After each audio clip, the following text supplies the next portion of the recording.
দুরূদ শরীফ পড়লে আমার রাসূল খুশি হন না বেজার হন? দুরূদ শরীফ কি শুধু আমরা মানুষই পড়ে না, অন্য কোনো জাতিরাও পড়ে? আর শিফা শরীফের মধ্যে ইমাম কাজী হায়দার শিফা আল মালিকি, শানে হাবিবুরের মধ্যে আল্লামা মুফতি আহমদ এরখান নাইমি, জিকিরে জামিলের মধ্যে আল্লামা শফিক কোরাবি, এইভাবে অনেক কিতাবের মধ্যে ঘটনাটা খুব সুন্দর করে এনেছেন। আল্লাহর হাবিব সাহাবাই কেরাম নিয়ে বসে, এইভাবে ধরেন সাহাবাই কেরাম নিয়ে নবী আমার বসে আলোচনা করতেছেন। নবীর জমাত তো আমরার জমাতের মতো না, কথা কন। নবীর জমাত কি আমরার জমাতের মতন? আর আমরা জমাত কি নবীর জমাতের মতন? একটা উদাহরণ দিচ্ছি। নবী আমার এইভাবে সাহাবাই কেরাম নিয়ে বসে আমার নবী আলোচনা করেন, তালিম দিচ্ছেন। হঠাৎ করে একটা মৌমাছির দল আমার নবীর সামনে দিয়া উড়ে উড়ে যাচ্ছে। আমার নবী মধুফুকা সর্দারকে ডাক দিলেন। আমার নবী যেই মারতো মধুফুকের সর্দারকে ডাক দিলেন।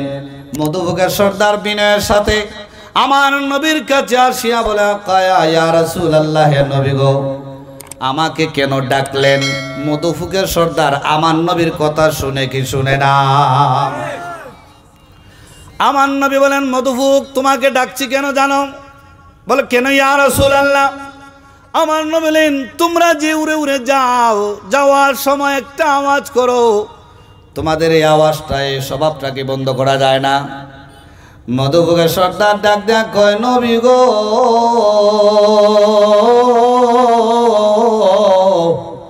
ও মায়ার নবী, দয়ার নবী, আমরা মধুফুকের জাত, আমরা মধুর পানি আহরণ করার জন্য যখন বাসার থেকে বের হয়ে যাই, আমরা উড়াল অবস্থায় একটা আওয়াজ করি। নবী গো, এই আওয়াজটা কিসের আওয়াজ করি আপনি তো জানেন? বলি না সুবহানাল্লাহ। মধুফুকের আকীদা হইলা আমার নবী জানে, কথা কোন ঠিক কি না?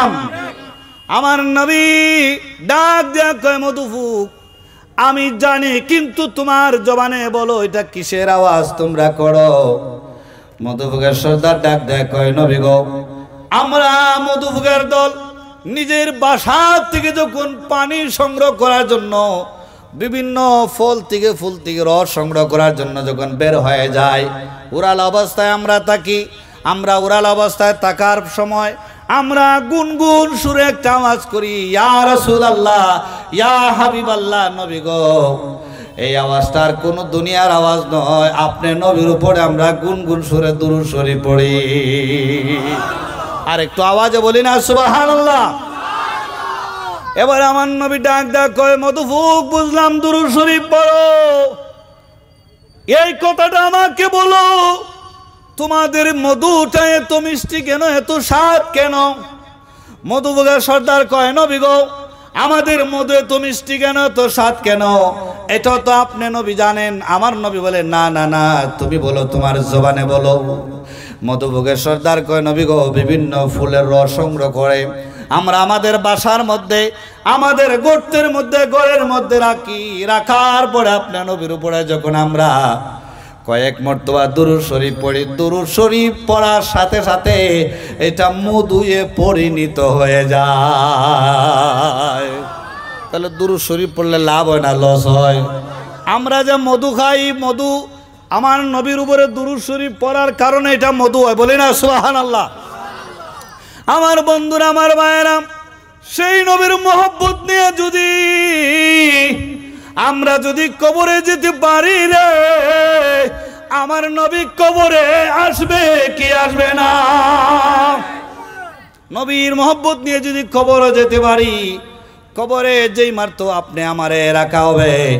আমার নূরের নবী, হায়াতুন নবী, আপনি আমাকে রিসিভ করার জন্য কবরের মধ্যে হাজির হয়ে যাবে। আমার বন্ধুরা, আমার নবীর মহব্বত কেমন হতে হবে, নবীর ভালোবাসা কেমন থাকতে হবে? কবরে আমার রসুলের দর্শন পেতে গেলে, আমার নবীর দিদার পেতে গেলে, আমার নবীকে আপনার পক্ষে কথা বলার জন্য পেতে গেলে কেমন ভালোবাসা থাকতে হবে? আমি দুটা উদাহরণ দিচ্ছি। একটা উদাহরণ হলো, আল্লাহর হাবিব একদিন হযরতে সাইয়্যিদুনা সিদ্দিক আকবর রাদিয়াল্লাহু তাআলা আনহুকে আল্লাহর নবী ডাক দিলেন, আবু বকর তুমি একটু আমার কাছে আসো। সিদ্দিক আকবর আমার নবীর কাছে গেছেন। আমার নবীর কাছে যাইয়া আমার নবীর কাছে আরজ করলেন, ইয়া রাসূলুল্লাহ কেন আমাকে ডাকলেন? আমার বন্ধুরা, আমার ভাইয়েরা, দুনিয়ার একটা রেওয়াজ আছে, দামান শ্বশুরের কদম বসি করে, কিন্তু কোনোদিন দেখছেননি আমাদের এলাকার মধ্যে শ্বশুরের দামানদের কদম বসি করতে? দেখছেন? আমার বন্ধুরা, আমার ভাইয়েরা, সিদ্দিক আকবর হলেন আমার নবীর শ্বশুর, আর আমার নবী হইলেন দামান। আমার নবী হইলেন দামান, সিদ্দিক আকবর নবীজির শ্বশুর। আমার বন্ধুরা, আমার ভাইয়েরা, সিদ্দিক আকবরের কন্যা আম্মা জান আয়েশা সিদ্দিকা রাদিয়াল্লাহু তাআলা আনহাকে বিবাহ করার কারণে আমার নবী হয়ে গেলেন দামান, আর সিদ্দিক আকবর হয়ে গেলেন শ্বশুর। কিন্তু দেখেন কি মজার ঘটনা, সিদ্দিক আকবর শ্বশুর হওয়ার পরেও আমার নবীজির কদম মুবারকে সালাম করে, সুবহানাল্লাহ। আমার বন্ধুরা, আমার ভাইয়েরা, আমার বাবাজিরা, আমার নবী সিদ্দিক আকবরকে ডাক দিলেন, আবু বকর শোনো, এই দেখো আমি নবীজির একখান আংটি মুবারক দিলাম, আমি নবীর আংটি মুবারক তোমার হাতে দিলাম। ইয়া রাসূলুল্লাহ এই আংটি দিয়ে কি করব? আমার নবী হায়াতুন নবী, জিন্দা নবী বলেন, এই আংটি নিয়া তুমি স্বর্ণকারের দোকানের মধ্যে যাও, স্বর্ণকারের দোকানের মধ্যে যাইয়া এই আংটির মধ্যে রে আবু বকর লা ইলাহা ইল্লাল্লাহ লেখায়া নিয়া আসো। বড় করে বলি না সুবহানাল্লাহ। লা ইলাহা ইল্লাল্লাহ লেখায় নিয়ে আসো। সিদ্দিক আকবর, ভিতরে একটু সাউন্ড হালকা ভিতরে। সিদ্দিক আকবর, আমার বন্ধুরা, আমার ভাইয়েরা, সিদ্দিক আকবর আমার দিকে লক্ষ্য করেন। আপনাদের কি কোনো অসুবিধা হচ্ছে? সিদ্দিক আকবর আংটি মুবারকের মধ্যে লা ইলাহা ইল্লাল্লাহ লেখাইলেন। লেখানির আগে একটা মজার ঘটনা, স্বর্ণকারের হাতে যখন আংটি মুবারক দিলেন, স্বর্ণকার ডাক দেয়া কয়, আবু বকর এই আংটি কার আংটি রে? আবু বকর কয় কেন? বলে আংটির মধ্যে দেখি আমি রহমাতুল লিল আলামিন নবীজির সুঘ্রাণ পাচ্ছি। হাদিস শরীফে দেখলাম আমার নবী যেই রাস্তা দিয়ে চলতেন, আমার নবী যেই রাস্তা দিয়ে যাইতেন, আমার নবী ওই রাস্তা দিয়ে গেছেন, কাউকে জিজ্ঞাসা করা লাগতো না। কেন জানেন?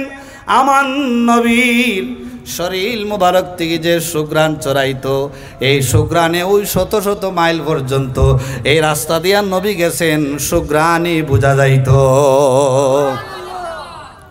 আমার বন্ধুরা, আমার ভাইয়েরা, সিদ্দিক আকবর লা ইলাহা ইল্লাল্লাহ লেখার জন্য বললেন। আবু বকর সিদ্দিক লা ইলাহা ইল্লাল্লাহ লেখালেন। স্বর্ণকার বলে, হুজুর লা ইলাহা ইল্লাল্লাহ লিখলাম।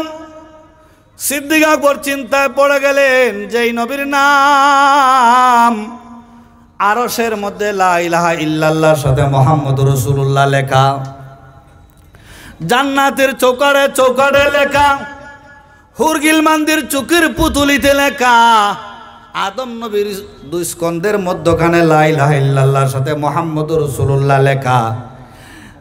যে আল্লাহ আমার নবীর নাম আল্লাহর নাম থেকে আলাদা হোক, আমার আল্লাহ চায় না। আমি আবু বকর হইয়ারে কেমনে আমার নবীর নাম আল্লাহর নাম থেকে আলাদা করি? সিদ্দিক আকবর কয়, স্বর্ণকার তুমি মুহাম্মদুর রাসূলুল্লাহ লেখো। বলি না সুবহানাল্লাহ। মুহাম্মদুর রাসূলুল্লাহ লেখা সিদ্দিক আকবর আংটি নিয়ে আমার নবীর কাছে যখন গেলেন, আমার নবী আংটি মুবারক হাতে নিয়া রে আংটি মুবারক হাতে নিয়ে দেখেন লা ইলাহা ইল্লাল্লাহর সাথে মুহাম্মদুর রাসূলুল্লাহ তো লেখা। শুধু তাই না, ও আবু বকর সিদ্দিক লেখা। আমার নবী ডাক দিয়া কই আবু বকর রে, আমি নবী তো তোমারে বলছি শুধু লা ইলাহা ইল্লাল্লাহ লিখতে, তুমি তো আমি নবীর নাম লেখছো ভালো কথা, তুমি কেমনে নিজে নিজে তোমার নামটাও লেখলে? সিদ্দিক আকবর চোখের পানি ছেড়ে দেয়। সিদ্দিক আকবর চোখের পানি ছেড়ে কয় নবী গো, নবী গো, আপনার নাম মুবারক তো আমি আল্লাহর নামের সাথে একসাথে লেখাইছি, আমার নাম তো আমি আবু বকর আমি লেখাই নাই গো নবী। আমার আল্লাহ জিবরাইল কয় জিবরাইল রে, জলদি করে আমার বন্ধুর কাছে যা, যাই আমার বন্ধুর এলান করে দে, আমার বন্ধুর এলান করে দে যে আবু বকর আমার বন্ধুর উম্মত হইয়া, আমার নবীর সাহাবী হইয়া আমি আল্লাহর নাম থেকে আমার বন্ধুর নাম আলাদা হোক আবু বকর চাইল না। আমি আল্লাহর কাছে কি ভালোবাসার কমতি রে জিবরাইল? আমার নবীরে জানায় দে আমি আল্লাহ হইয়া কেমনে চাই, আমি আল্লাহ হইয়া কেমনে পারি আমার বন্ধুর নাম থেকে আবু বকরের নামটা আলাদা হইয়া যাক। আমি আল্লাহ পারলাম না, আমি আল্লাহ কুদরতি ভাবে আবু বকরের নাম বসায়া দিলাম। একটু বড় করে বলেন সুবহানাল্লাহ। আমার বন্ধুরা, সম্মানিত হাজরিন, আমাদের মধ্যে উপস্থিত হয়েছেন ত্রিপুরা রাজ্যের হজ কমিটির মাননীয় চেয়ারম্যান মোহাম্মদ শাহ আলম মজুমদার সাহেব। আমরা স্যারকে আমাদের মঞ্চে বসার জন্য অনুরোধ রাখছি। আসসালামু আলাইকুম। এবারে আমাদের হজ কমিটির চেয়ারম্যান সাহেবকে ফুলের তোড়া দিয়ে বরণ করে নেওয়ার জন্য আমি মাহফিল পরিচালন কমিটির সম্পাদক জনাব আব্দুল কালাম সাহেবকে অনুরোধ রাখছি।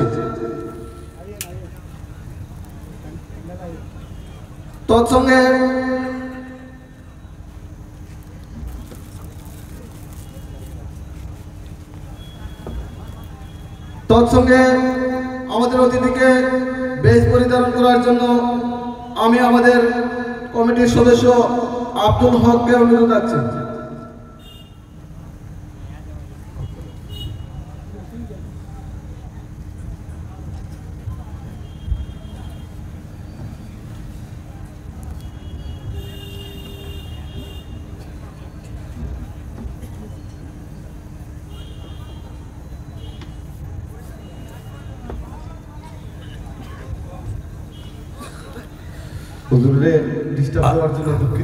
না অসুবিধা নেই, আমিও শেষ করে দিচ্ছি।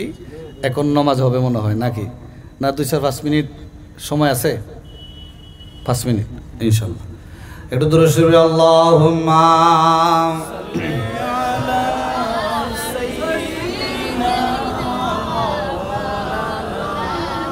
মুহাম্মাদ ওয়ালা আলি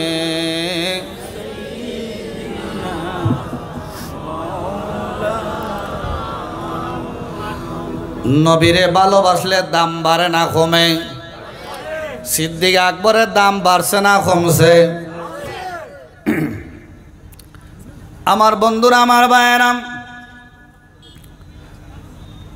নবীর এক সাহাবী, এই ঘটনাটা বলেই আমি আমার আলোচনা শেষের দিকে নিয়ে যাচ্ছি।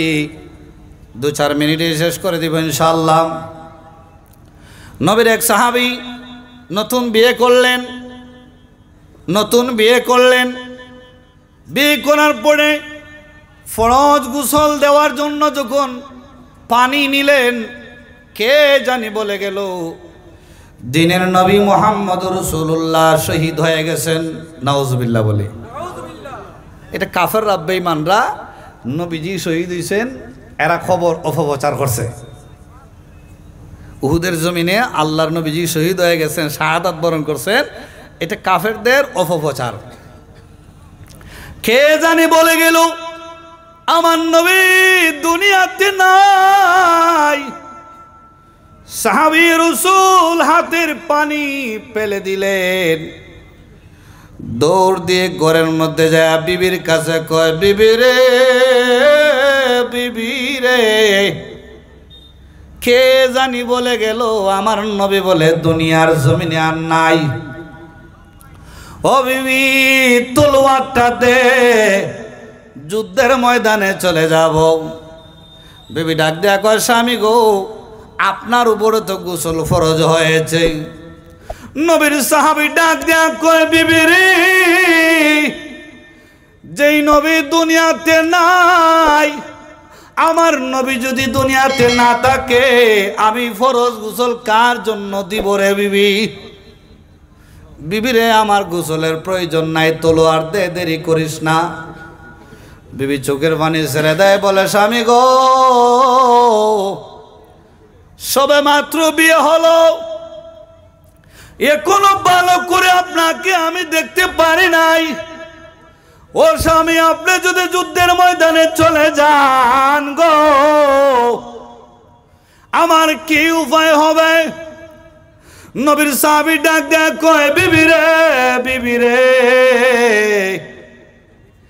আমি যুদ্ধের ময়দানে যায় যদি শহীদ হয়ে যাই, হাসরের ময়দানে তোমার সাথে আমার সাক্ষাৎ হবে। বিবি রে, তুমি আর দেরি করিও না, আমারে জলদি করে বিদায় দাও, আমি যুদ্ধের ময়দানে চলে যাই। এই কথা বলেন নবীর সাহাবী। তলোয়ার নিলেন, যুদ্ধের পোশাক পরলেন, যুদ্ধের ময়দানে চলে গেলেন, কাফেরদের উপরে ঝাঁপিয়ে পড়লেন। অনেক বেঈমানদেরকে কতল করার পরে এক পর্যায়ে তিনি নিজের শাহাদাত বরণ করলেন। ইন্না লিল্লাহি ওয়া ইন্না ইলাইহি রাজিউন। তিনি শহীদ হয়ে গেলেন। যুদ্ধ শেষ হয়ে গেল। আমার নবী সাহাবীদেরকে বললেন, যে সমস্ত সাহাবীরা শহীদ হয়েছে তাদের লাশগুলি একত্র করো, খুঁজে খুঁজে বের করো। সাহাবী রাসূল শহীদগণের লাশ একত্র করতেছেন। হঠাৎ করে দূর থেকে দেখা যায় একটা মহিলা পাগলিনীর মতন আমার নবীর দিকে আসতেছে। আমার নবীর কাছে আসি আমার নবীরে সালাম দেয়। আমার নবীরে সালাম দেয়া কয়, নবী গো, নবী গো, নবী গো, আমার স্বামীরে বিনা গোসলে দাফন করিয়েন না। বড় করে বলি না সুবহানাল্লাহ। আমার নবী ডাক দেয়া কয়, মা তুমি কে গো? মহিলা ডাক দেয়া কয়, নবী গো, নবী গো, আমি হইলাম আপনার পাগল সাহাবী হযরতে হানজালার স্ত্রী গো নবী। গতকাল মাত্র আমার বিয়ে হইছে গো নবী। আমার স্বামী ফরজ গোসল দেওয়ার জন্য পানি হাতে নেয়, কে জানি বলে গেল আপনি নবী নাকি শহীদ হয়ে গেছেন, আপনি নবী নাকি শহীদ হয়ে গেছেন। নবী গো, এই খবর শুনে আমার স্বামী ফরজ গোসলের কথা ভুলে যায়। নবী গো, আপনার কাছে আমার আরজ হলো, আমার স্বামীরে ফরজ গোসল না দিয়া গো নবী, আমার স্বামীরে কাফন দাফন করবেন না। বড় করে বলি না সুবহানাল্লাহ।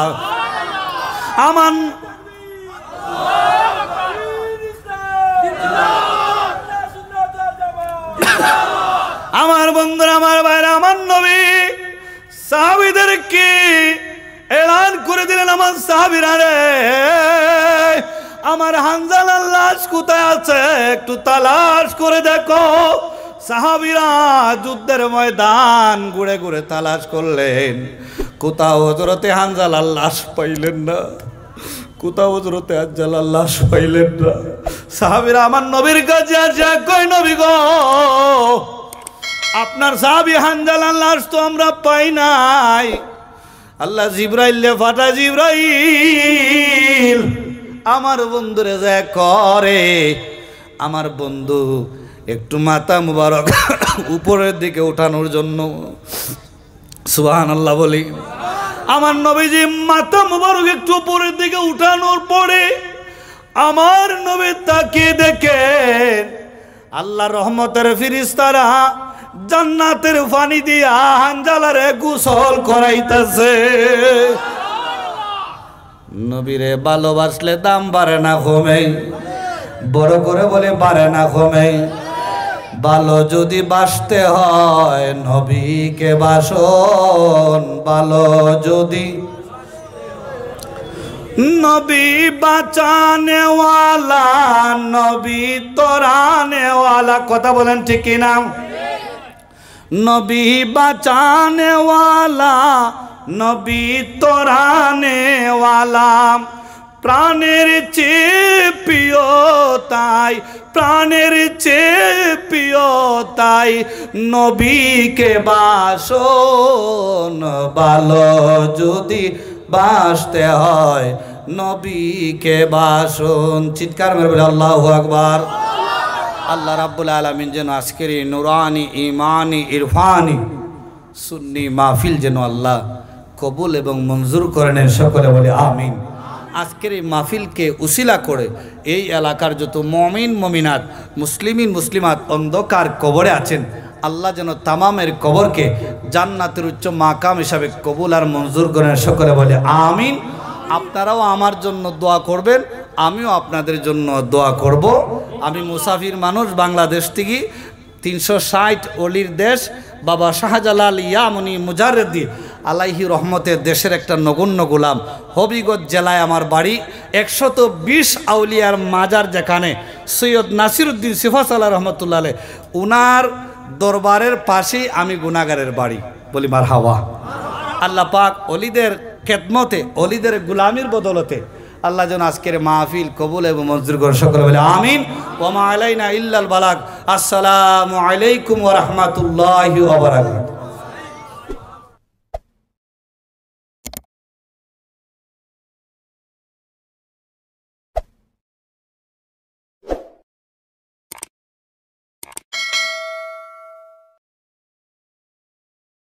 Oh